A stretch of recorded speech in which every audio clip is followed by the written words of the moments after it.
সকলোকে পুনৰবাৰ অন্য এটা ভিডিঅ'লৈ স্বাগতম জনাইছো। তোমালোকৰ যিসকলে এই বৰ্ষৰ এইচএছ ফাইনেল এক্সামিনেশ্যন দিবা, তোমালোকৰ বাবে আজিৰ এইটো ভিডিঅ'ত তোমালোকৰ এডুকেশ্যন কিতাপখনৰ 5টা 100% কমন লং কুৱেশ্যন এনসাৰ বিষয়ে আলোচনা কৰিম। আৰু এইকেইটা কুৱেশ্যনছ তোমালোকে কোনো কাৰণতে মিছ নকৰিবা, কাৰণ এইকেইটা কুৱেশ্যনছ তোমালোকৰ এই বৰ্ষৰ এক্সামৰ বাবে খুবেই ইম্পৰ্টেণ্ট হয়। সো তোমালোকে ভিডিঅ'টো ভালকৈ চাবা। সো ইয়াতে প্ৰথম কুৱেশ্যনছটো দিয়া আছে, উৎপাদনশীলতা আৰু শিক্ষাৰ মাজৰ সম্পৰ্ক স্থাপন কৰিবলৈ কোঠাৰী আয়োগে আগবঢ়োৱা পৰামৰ্শসমূহ কি কি। ইয়াতে 4 মাৰ্কছ থাকিব এক্সামত। ইয়াৰ এনসাৰটো হৈছে উৎপাদনশীলতা আৰু শিক্ষাৰ মাজৰ সম্পৰ্ক স্থাপন কৰিবলৈ কোঠাৰী আয়োগে আগবঢ়োৱা পৰামৰ্শসমূহ হ'ল ক নম্বৰ, বিদ্যালয়ৰ শিক্ষক বিজ্ঞান ভিত্তিক হ'ব লাগিব, ক্ৰমান্বয়ে শিক্ষা উচ্চ শিক্ষাৰ পাঠ্যক্ৰমত অন্তৰ্ভুক্ত কৰা হ'ব। খ নম্বৰ, কৰ্মভিজ্ঞতা সকলো শিক্ষা স্তৰতে বাধ্যতামূলক হ'ব। গ নম্বৰ, শিক্ষা বৃত্তিমুখীকৰণ কৰিব লাগিব, বিশেষকৈ মাধ্যমিক শিক্ষাক ব্যাপক ৰূপত বৃত্তিমুখী কৰি গঢ়ি তুলিব লাগিব। খ নম্বৰ, বিজ্ঞান আৰু কাৰিকৰী শিক্ষাৰ উন্নতিকৰণৰ লগতে কৃষি উৎপাদন প্ৰযুক্তিবিদ্যা আৰু উদ্যোগীকৰণ আদিৰ উন্নতিকৰণৰ প্ৰচেষ্টা হ'ব লাগিব। সো এই কুৱেশ্যনছটো খুবেই ইম্পৰ্টেণ্ট হয়, এইটো ভালকৈ চাই থবা। এতিয়া নেক্সট কুৱেশ্যনটোলৈ, অসমৰ মাধ্যমিক শিক্ষা আইন 1961 4টা বিধান লিখা। ইয়াতেও 4 মাৰ্কছ থাকিব। ইয়াৰ এনসাৰটো হৈছে অসম মাধ্যমিক শিক্ষা আইন 1961 4টা বিধান হ'ল ক নম্বৰ, এই আইনখন সমগ্ৰ অসমতে প্ৰযোজ্য হ'ব। খ নম্বৰ, ইতিমধ্যে থকা মাধ্যমিক স্কুলসমূহ মাধ্যমিক শিক্ষা বৰ্ডৰ অধীনলৈ আহিব। গ নম্বৰ, মাধ্যমিক শিক্ষা বৰ্ডে মাধ্যমিক শিক্ষাৰ নিয়ন্ত্ৰণ প্ৰশাসন আৰু উন্নতিকৰণৰ সকলো ব্যৱস্থা গ্ৰহণ কৰিব। ঘ নম্বৰ, শিক্ষা বিভাগৰ সঞ্চালকগৰাকীয়ে মাধ্যমিক শিক্ষা বৰ্ডৰ সভাপতি হ'ব আৰু বিভিন্ন বিভাগৰ বিশেষজ্ঞসকলৰ বৰ্ডৰ সদস্য হিচাপে থাকিব। ঙ নম্বৰ, কিন্তু বৰ্ডৰ সচিবগৰাকীক চৰকাৰে নিযুক্তি দিব আৰু তেওঁৱে বৰ্ডৰ সদস্য হ'ব।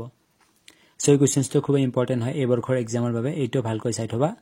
এতিয়া আহা কুৱেশ্যনছ নম্বৰ 3 কুৱেশ্যনছ নম্বৰ 3 আগবঢ়াৰ আগতে তোমালোকলৈ সৰু এটা ৰিকুৱেষ্ট, তোমালোকৰ যদি কোনোবাই এই চেনেলটোত নতুনকৈ আহিছা তেতিয়াহ'লে এতিয়া এই চেনেলটোক ছাবস্ক্ৰাইব কৰি কাষত থকা বেল আইকনটো অলপ প্ৰেছ কৰি থৈ দিয়া, কিয়নো এইটো চেনেলৰ যোগেদি মই এই বৰ্ষৰ এইচএছ ফাইনেল এক্সামৰ বাবে কমপ্লিট ফ্ৰীতে প্ৰিপাৰেশ্যন কৰাই আছো সকলো ছাবজেক্টৰ, আৰু অতি সোনকালে মই সকলো ছাবজেক্টৰ মডেল কুৱেশ্যনছ পেপাৰসমূহ দি দিম এইটো চেনেলত।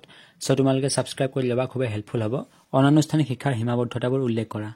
এই কুৱেশ্যনছটো ভেৰি ইম্পৰ্টেণ্ট হয় এই বৰ্ষৰ এক্সামৰ বাবে, সো এইটো ভালকৈ চাবা। ইয়াৰ এনসাৰটো হৈছে আনুষ্ঠানিক শিক্ষাৰ সীমাবদ্ধতাবোৰ হ'ল নম্বৰ 1, আনুষ্ঠানিক শিক্ষাৰ পৰিসৰ অতি সীমিত, জীৱনজোৰা প্ৰক্ৰিয়া নহয়। নম্বৰ 2, ই এক সাধাৰণক্ৰমী শিক্ষা চাহিদা ভিত্তিক নহয়।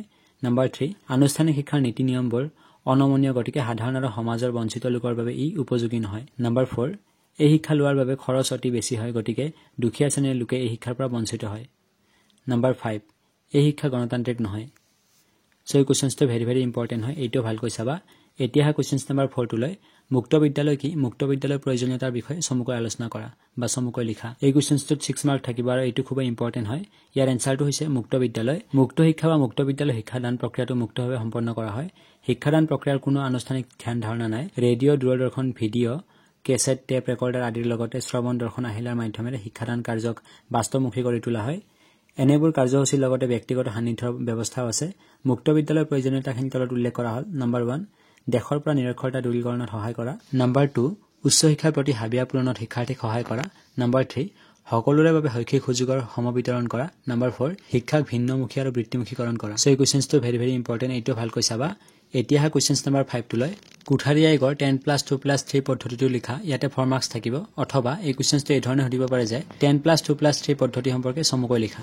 ইয়াৰে এনসাৰটো হৈছে 10+2+3 পদ্ধতি ভাৰতবৰ্ষৰ স্কুলীয়া শিক্ষাৰ বিভিন্ন পৰ্যায়সমূহক স্তৰ অনুযায়ী 1964 পৰা 1966 কোঠাৰী আয়োগে বিভিন্ন ভাগত ভাগ কৰিছে। প্ৰাথমিক পৰ্যায় 1 বছৰৰ পৰা 3 বছৰলৈ আৰু প্ৰাথমিক পৰ্যায় 7 পৰা 8 বছৰলৈ। ইয়াক 2টা উপ পৰ্যন্ত স্বৰূপে ভাগ কৰি নিম্ন প্ৰাথমিক 4 পৰা 5 বছৰ আৰু উচ্চ প্ৰাথমিক 3 বছৰ কৰিব লাগে। নিম্ন মাধ্যমিক বা হাইস্কুলৰ সাধাৰণ শিক্ষা 3 বছৰ বা 2 বছৰ আৰু বৃত্তীয় শিক্ষা 1 বছৰৰ পৰা 3 বছৰ হ'ব লাগে। উচ্চতৰ মাধ্যমিকৰ সাধাৰণ শিক্ষা 2 বছৰ আৰু বৃত্তীয় শিক্ষা 1 বছৰৰ পৰা 3 বছৰ হ'ব লাগে। উচ্চ শিক্ষা প্ৰথম ডিগ্ৰী অধ্যয়নসূচী 3 বছৰ, অৰ্থাৎ 3 বছৰ প্ৰথম স্নাতক ডিগ্ৰী। বিদ্যালয় স্তৰৰ বাবে আয়োগে অনুমোদন জনোৱা সময়সূচীকে 10+2+3 বুলি জনা যায়।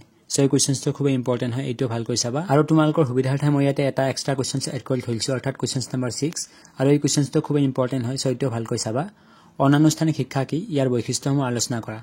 এই কুৱেশ্যনছটো এক্সামত তোমালোকক 4 বা 6 মাৰ্কত দিব। ইয়াৰ এনসাৰটো হৈছে বৰ্তমান সামাজিক জীৱনৰ জটিলতা বাঢ়ি অহাৰ লগে লগে আনুষ্ঠানিক শিক্ষাই ব্যক্তি আৰু সমাজৰ সকলো প্ৰকাৰৰ আশা আকাংক্ষাসমূহ পৰিতৃপ্ত কৰাত ব্যৰ্থ হৈ পৰিছে।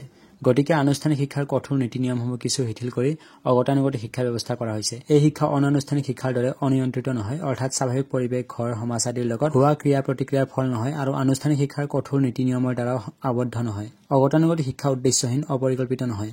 এই শিক্ষাৰ নীতি নিয়মবোৰ অনমনীয় নহয়। অগতানুগতিক শিক্ষাত ভৰ্তি হ'বৰ বাবে কোনো নিৰ্ধাৰিত বয়স সীমা নাই। অগতানুগতিক শিক্ষাৰ পাঠ্যক্ৰম জ্ঞানৰ ক্ষেত্ৰত বিস্তাৰৰ লগত সামঞ্জস্য ৰাখি পৰিকল্পনা কৰা হয়। এই শিক্ষাৰ আন এটি উল্লেখনীয় দিশ হৈছে যে এই শিক্ষা গণতান্ত্ৰিক নীতিৰ ওপৰত প্ৰতিষ্ঠিত। বিশিষ্ট শিক্ষাবিদ জেপি নায়কৰ মতে আনুষ্ঠানিক শিক্ষাৰ বাহিৰত সুপৰিকল্পিতভাৱে যি শিক্ষা ব্যৱস্থা প্ৰচলন কৰা হয় তাকে অগতানুগতিক শিক্ষা বুলি কোৱা হয়। সো এই কুৱেশ্যনটো ভেৰি ইম্পৰ্টেণ্ট হয়, এইটো ভালকৈ চাই থবা। সো আজিৰ এই ভিডিঅ'টোত মই যিবিলাক কুৱেশ্যন এনচাৰ আলোচনা কৰিছোঁ ইয়াৰে যিকোনো এটা কুৱেশ্যন তোমালোকৰ এই বৰ্ষৰ এক্সামত আহিবই। সো তোমালোকে কুৱেশ্যন এনচাৰসমূহ মিছ নকৰিবা, ভালকৈ চাবা। আৰু আজিৰ এই ভিডিঅ'টো চাই যদি ভাল পালা তেতিয়াহ'লে তোমালোকৰ বন্ধুবৰ্গলৈ ভিডিঅ'টো শ্বেয়াৰ কৰি দিবা। তেতিয়ালৈকে থেংক ইউ ছ' মাছ। জয় অসম, বন্দে মাতৰম।